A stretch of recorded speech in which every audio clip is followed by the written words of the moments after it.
Peace and blessings, family. It's me, Coach 67 Sports TV.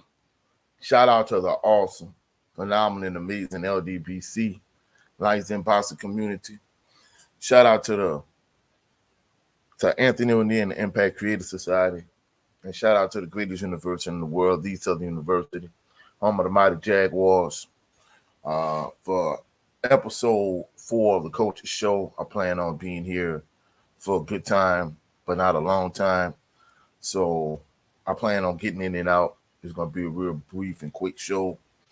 The first topic I'm going to talk about real quick, U.S. Olympic basketball team. The last time they played South Sudan, they beat them by 17. The first time they won by 1 point. LeBron James had a game-winning layup, and then on defensive end, they got a stop. So they won by 1 point the first time, 17 points the second time. And people still keeping up this ridiculous narrative from the standpoint of they feel like this current team could beat the dream team, which to me is just an asinine and ridiculous argument. I understand a lot of times people come up with these conversations just to create dialogue, discussion, and conversation. But if you're going to come up with a topic, to me, it needs to be, something that, I don't know, that moves the needle to me. That conversation really does move the needle to me because first and foremost, if you're comparing the dream team to this current U.S. Olympic basketball team, like they beat South Sudan one game by 1 point. So you mean to tell me this team that beat South Sudan by 1 point can compare to the dream team? Come on, man. Let's be realistic. That's a ridiculous argument to me. Then to take it a step further, from a coaching standpoint, even though Steve Kerr has won more NBA championships than Chuck Daly did at the time, Chuck Daly, in my estimation, is a much better coach at that time than Steve Kerr as it is at this time. So I think the competitive advantage from a coaching standpoint goes to Chuck Daly. Then, the next layer, people always talk about how would the dream team match up to Kevin Durant? Or how would they match up to whoever? All right, so who would this current U.S. men's Olympic basketball team, who would they put on Michael Jordan? Because if you look at all these guards that they have, Anthony Edwards is by far the best guard in terms of Olympic play. You have Anthony Edwards. You have Drew Holiday. You have Derek White. You have Tyrese Halliburton. Of course, Steph shouldn't even look in MJ's way. Shouldn't even look in his direction. So you have all these guards. You have Holiday. You have Derek White. You have Anthony Edwards. You have Devin Booker. None of these guys could guard MJ. So who would they put on MJ? Next, if you look at Embiid is laboring, to get up and down the court. So from an interior perspective, you have Patrick Ewing, you have David Robinson, you have Charles Barkley, you have Karl Malone. From an interior perspective, man, the dream team would smash this current version of the U.S. men's Olympic team. Of course, they always bring up, Magic Johnson being faded, Larry Bird being faded, Christian Laettner being a non-factor. But in a regular game, you're going to have a normal rotation anyway. So, you treat it like a normal NBA game, or even if you treat it like a FIBA game, either way the cut go, you're going to have a rotation of players that you're going to play regardless. So this whole notion and ideology that this current team is better than the dream team, to me, is asinine, is ridiculous. I mean, all right, let's go with all right, who's going to guard Steph? Who's going to guard Durant? Who's going to guard LeBron? Whoever. Dude, one thing about the dream team, you have two dynamic, phenomenal, outstanding wing players in Scottie Pippen and Jordan. Dude, Scottie Pippen would pick KD up 94 feet, and MJ could do the same thing to whoever you decide to put him on. So this whole notion of, hey, who's going to stick this guy? Who's going to stick that guy? Man, from a perimeter standpoint, the U.S. Olympic team this current version of it can't even compare to the Dream Team. The Dream Team defensively was in a whole nother stratosphere. I know people are gonna be like, well, hey, the rest of the world, from a basketball perspective, it wasn't nearly as good as it is now. And that's true. That's understandable. But even with that being said, through LeBron and MJ defensively, they're harassing whoever the two best wing players on this current team, on the U.S. men's Olympic team is. That in addition to that, from an interior defensive standpoint, with David Robinson, you got Charles Barkley, you got Karl Malone, you got Patrick Ewing. Man, the original Dream Team is smacking this version of the U.S. men's Olympic team. And I don't understand why this is even a conversation. To me, it's just something just have dialogue and discussion. But to me, it's a stupid conversation. But at the end of the day, don't get me wrong. I think if you have the right people having this conversation, it's good dialogue, it's good discussion. But it's just like the MJ versus LeBron debate. I'm not taking anything away from LeBron. LeBron is a great player. But to say he's greater than MJ, to me, that's a ridiculous argument. To me, MJ is definitely better than LeBron. In fact, I would take Kobe over LeBron to be truthful. So, to me, this current version of the U.S. men's Olympic basketball team versus the Dream Team, to me, is a ridiculous debate. Just like the MJ versus LeBron GOAT debate is ridiculous debate to me. To me, LeBron is top 3 to top 5 in terms of all-time players.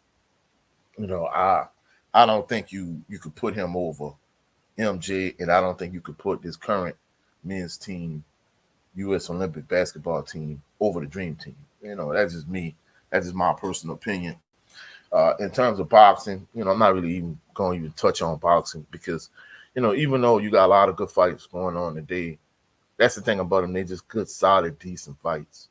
It's nothing that's going to say, hey, you know what? I want to spend my money today. None of these fights. It's not like Tank Davis and Shakur Stevenson is fighting today. It's not like Artur Beterbiev and Dimitri Bivol. It's not like they're fighting today.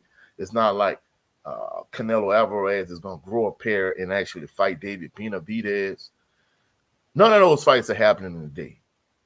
It's not like you have an undisputed champion in each weight division. It's not like you can get the best fighters fighting the best fighters. Don't get me wrong. I think Bud, I think you cool. And I'm going to be honest with you. In the day and age, the only boxers I really like or could stomach, probably the only 5. I'm talking about the whole sport of boxing.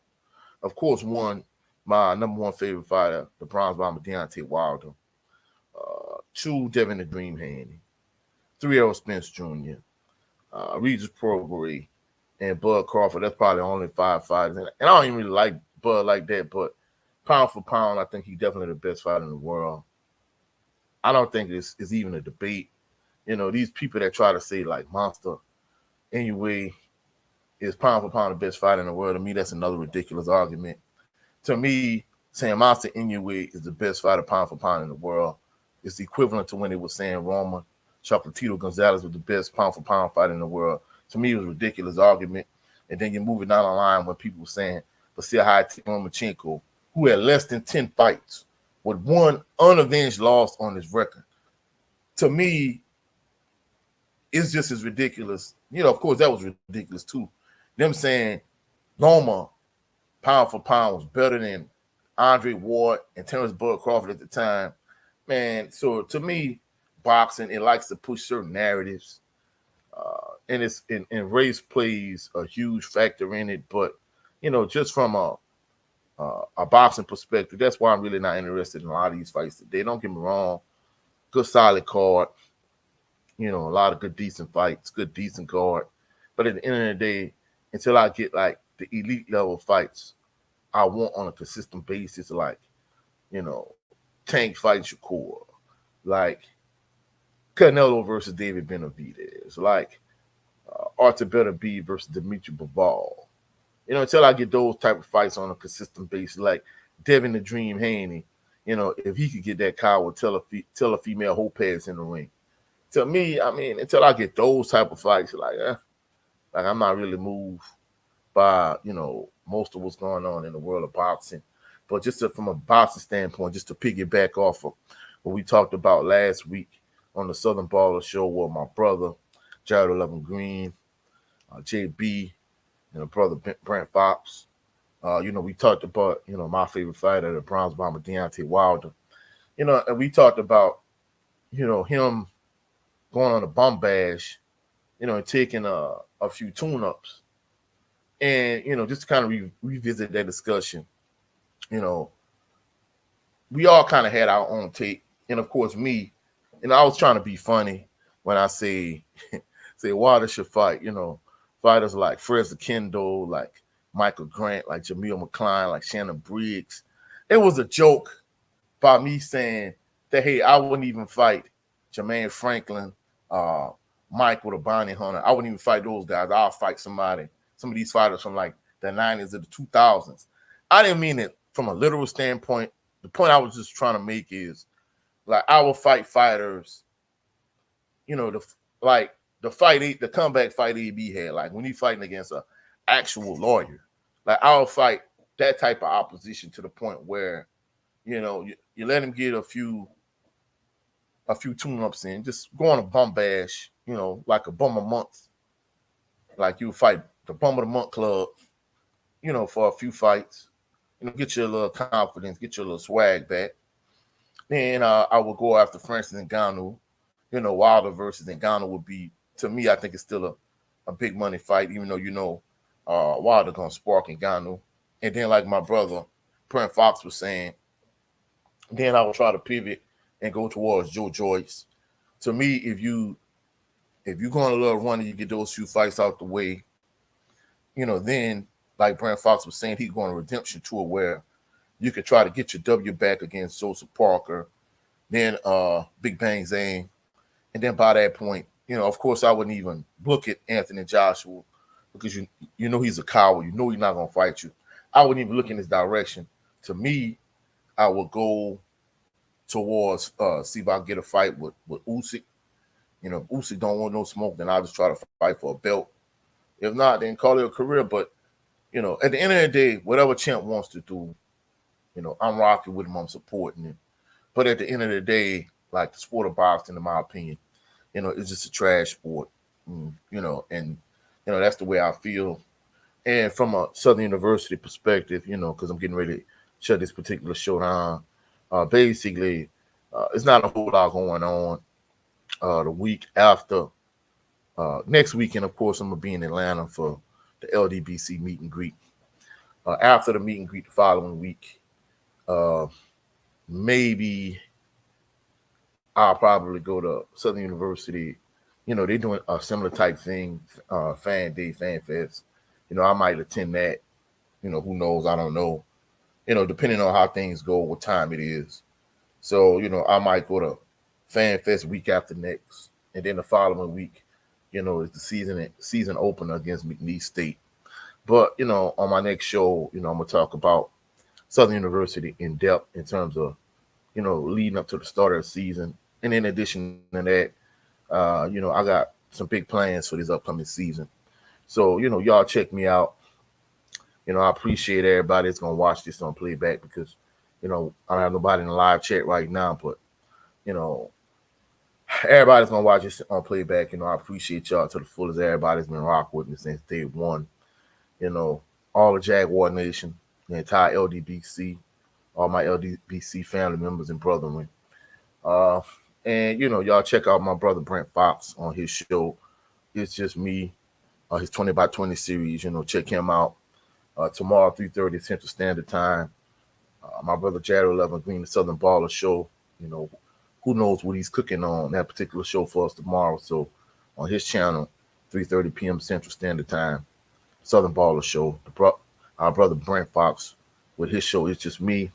Also, the brother Cadillac Red, Supreme Beast Boxing Talk. He has two shows, Using the Lack, BSing on the Beltway. Next Thursday, probably about 7:30, 8 o'clock. We're going to do another coach's show on his channel. So check him out. Also, my good friend Lindell Mitchell, the Louisiana All-American Sports Network. He and I are supposed to be working closely, continue to, foster our working relationship in terms of, bringing you a lot of content in terms of Louisiana high school football, basketball, some Southern University stuff.